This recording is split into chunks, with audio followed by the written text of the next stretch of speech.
HBS always reminds us that it's important to remember those who lifted you up to help you get to where you are, regardless of if that's business school or a brand new home or halfway across the world in your dream job. For me, those people I met in undergrad. We were just barely 18 years old, wide eyed, and skeptical. But because of them, I chose to pursue robotics engineering, and because of them, I'm here. So, this is that story.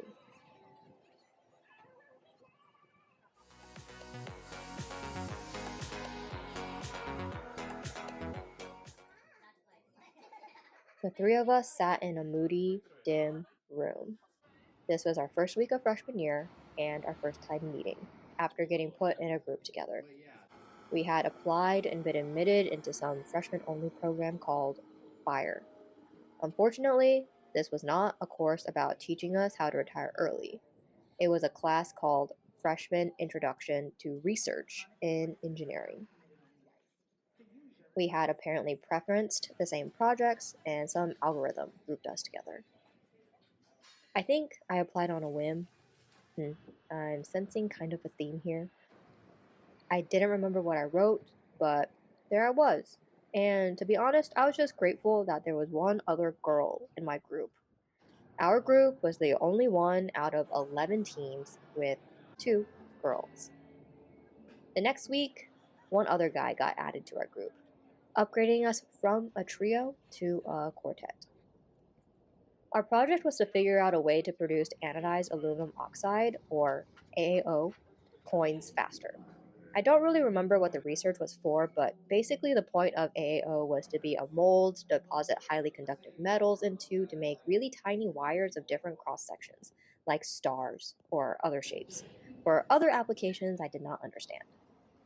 Anyway, we spent many late nights together, making 3D models, babysitting the 3D printer, iterating, soldering, and this is when I learned how to strip wires.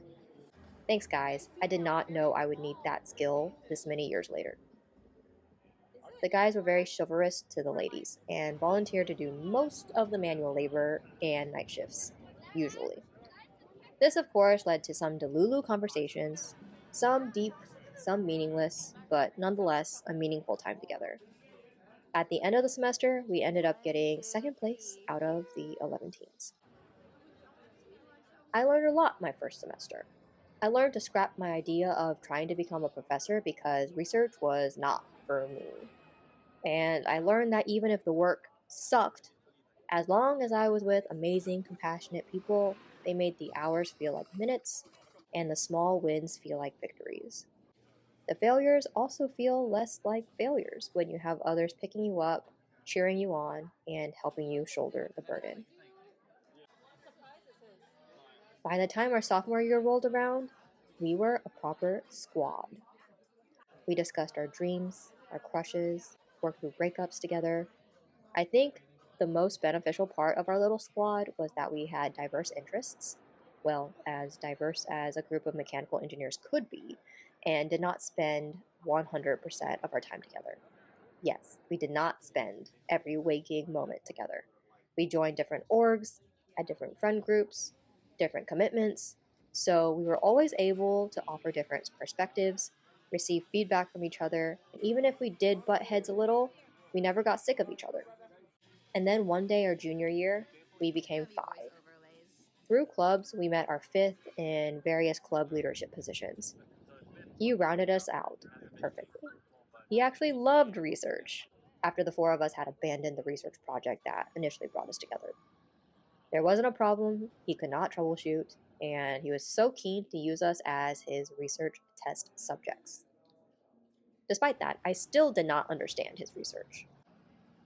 Anyway, although we took different classes at different times, we would pair up when possible and try to do all of our group projects together.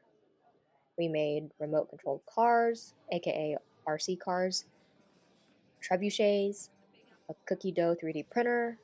We wrote essays, lab reports, code, and research papers together.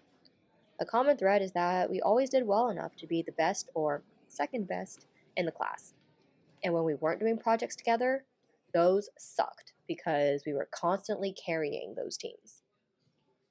Anyway, our RC car was an underdog after malfunctioning in an earlier race, but we were able to come back up through the bracket and ended up getting second place. And our cookie dough 3D printer for senior design was so good, in fact, that our professor bought it from us, even though we went over budget. And it is still on display in the mechanical engineering building all these years later. And yes, we all go check whenever we happen to be in town. We compared notes about jobs and recruiting, edited so many resumes, and cheered each other on.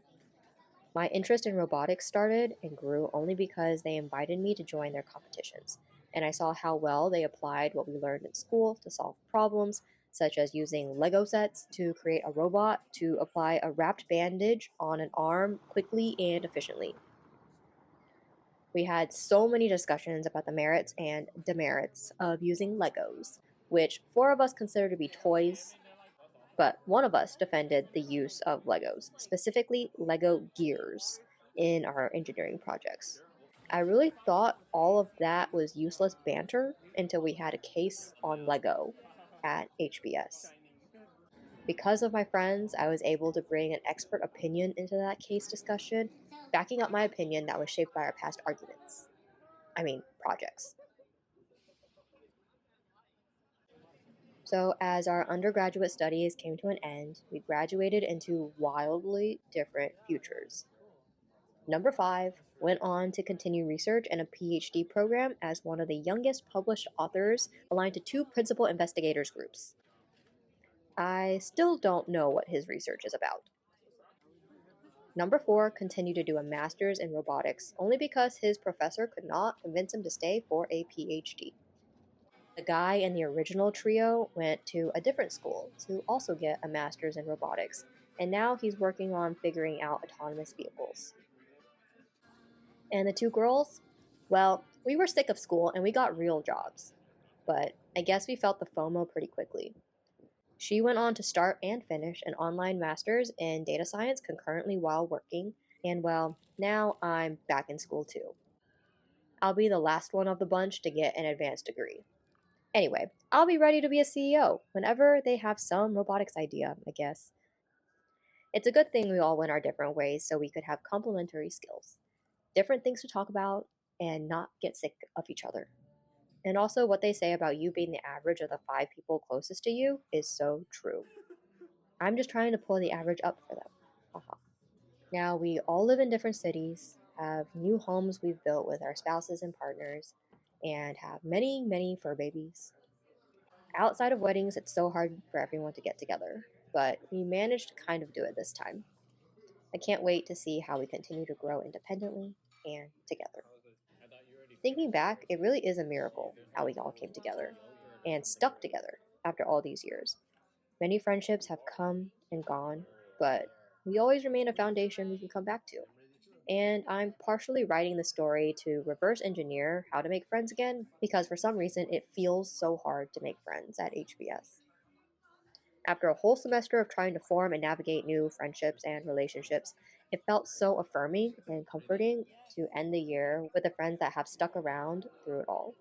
Not having to explain myself, not having to question if our friendship is genuine, just knowing the whole time we can always come back to these people and we'll pick up right where we left off. Our futures are so bright, and I really hope that everyone at HBS and everywhere can find relationships that make them the best version of themselves, like my undergrad friends did for me.